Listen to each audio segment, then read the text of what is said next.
প্রিয় দর্শক আসসালামু আলাইকুম। আপনারা দেখতে পাচ্ছেন আজকে একটি স্ট্রবেরি বাগানে চলে এসেছি। এই যে দেখা যাচ্ছে স্ট্রবেরি এবং প্রতিটি গাছে সাদা সাদা ফুল দেখতে পাচ্ছেন। এই ফুল থেকে আস্তে আস্তে স্ট্রবেরি ধরবে। তো এই বাগানটি মালচিং পদ্ধতিতে চাষ করা হয়েছে।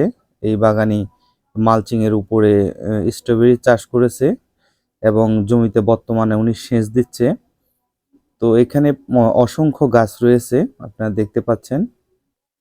স্ট্রবেরি চারা নভেম্বর থেকে ডিসেম্বর মাস পর্যন্ত চারা রোপণ করা হয় এবং ডিসেম্বর মাসের মাঝামাঝি সময় থেকে গাছে ফুল আসতে শুরু করে এবং ডিসেম্বর মাসের শেষ ভাগ থেকে এপ্রিল পর্যন্ত স্ট্রবেরি ধরে। আপনারা দেখতে পাচ্ছেন বর্তমানে প্রতিটি গাছে একটি দুটি করে স্ট্রবেরি ধরতেছে এবং ফেব্রুয়ারি মাসের মাঝামাঝি থেকে সম্পূর্ণ বাগানে ফল আসা শুরু করবে।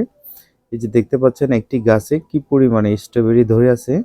এগুলো ফেব্রুয়ারি মাসের মাঝামাঝি সময় থেকে প্রায় পেকে যাবে এবং সম্পূর্ণ বাগানে ফল আসা শুরু করবে। আপনারা যারা স্ট্রবেরি চাষ করতে চাচ্ছেন মালচিং পদ্ধতিতে চাষ করতে পারেন। মালচিং পদ্ধতিতে চাষ করলে খরচটা অনেকটাই কমে যায় এবং বিভিন্ন সুবিধা রয়েছে। আপনারা দেখতে পাচ্ছেন এই বাগানটি উপর দিয়ে জাল দিয়ে নেট দিয়ে পুরো বাগানটি ঘিরে দেওয়া হয়েছে যাতে করে বিভিন্ন পাখি এই ফলগুলো নষ্ট করে ফেলে, যাতে পাখি ভিতরে ঢুকতে না পারে, ফল নষ্ট করতে না পারে। এই জন্য খামারি পুরো ইয়েটি ওনার খামারটাই এই জাল দিয়ে নেট দিয়ে উনি ঘিরে দিয়েছেন। এতে করে পাখি এই ফসলগুলা নষ্ট করতে পারে না।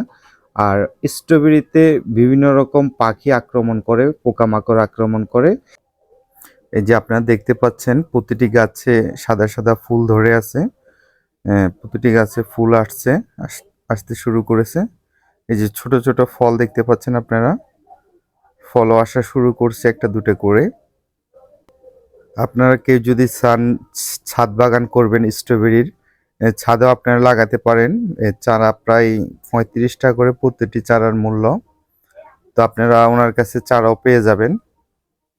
এই যে দেখতে পাচ্ছেন, আপনারা একটা দুইটা গাছ নিয়ে যদি কারো শখ থাকে যে বারান্দায় লাগাবেন অথবা ছাদে এটার চাষ করতে পারেন। এই যে আপনারা দেখতে পাচ্ছেন প্রতিটি গাছ কত সুন্দর ফুল ধরে আছে, দেখতে অসাধারণ লাগে। যখন এই বাগানে পরিপূর্ণ ফল ধরা শুরু করবে আমরা ইনশাল্লাহ একটা সম্পূর্ণ ভিডিও নিয়ে আসবো আপনাদের কাছে।